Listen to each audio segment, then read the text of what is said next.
We are not the original. This morning before coming here you probably stood in front of the mirror.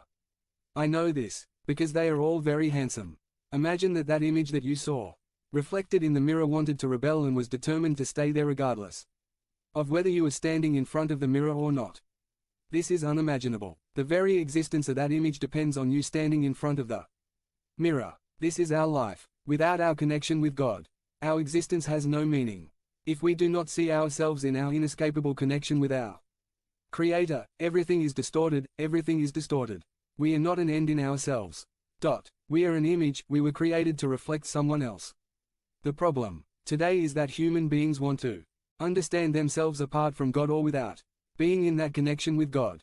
This is as absurd as saying that the mirror image wants to have an existence independent of the original of whom it is a reflection. We cannot have an existence independent of the Creator whose image we are. But there is a second implication of the fact of having been created in the image of God, and that is that, as an image, it is not up to us to define ourselves.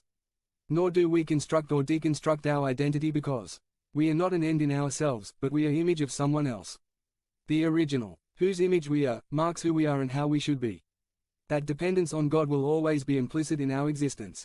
He is 772. The one who marks what is true or false. He marks who we are and what our purpose is. This is not within our range of decision. That is why gender ideology is an open rebellion against the design of the Creator of whom we are images. We are saying to God, we do not agree with your design, it is homophobic, it is retrograde, it is for ignorant people, we don't care what you say. We want to be what we want to be. It is a frank rebellion against the Creator of the universe. In this type of ideologies, the words of the serpent in Genesis 3:4-5 resonate. But the serpent said to the woman, it is not true, they are not going to die.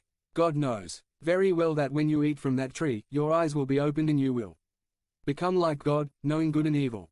The idea of not having to depend on God or His design, but rather live independently of the Creator, is the same lie with which Satan continues to seduce the world. The same lie that says, God is lying to you.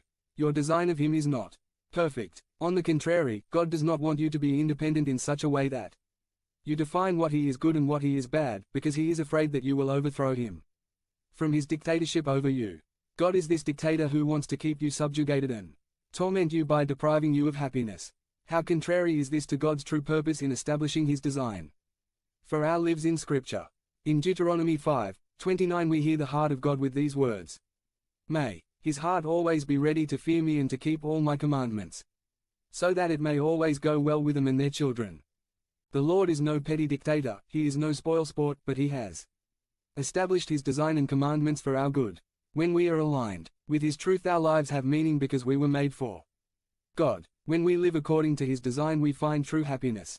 But, due to the entry of sin into the world, now what is good and what is for our good seems like imposition, dictatorship, oppression. Sin clouds our view of reality to the point that we call good, bad, and bad, good. This is the reality of the human heart that rebels against the authority of the King of creation. But Genesis 1 brings us a third clear teaching regarding our topic, and we find this in Genesis 1:27. And God created the human being in His image, He created it in the image of God. Male and female He created them. Here everything we have been saying is summarized. We have the God who creates, establishing the distinction between the Creator and His creation. We also have the human being created in the image of God, establishing the role, identity and 773. Dependence of the human being on his Creator.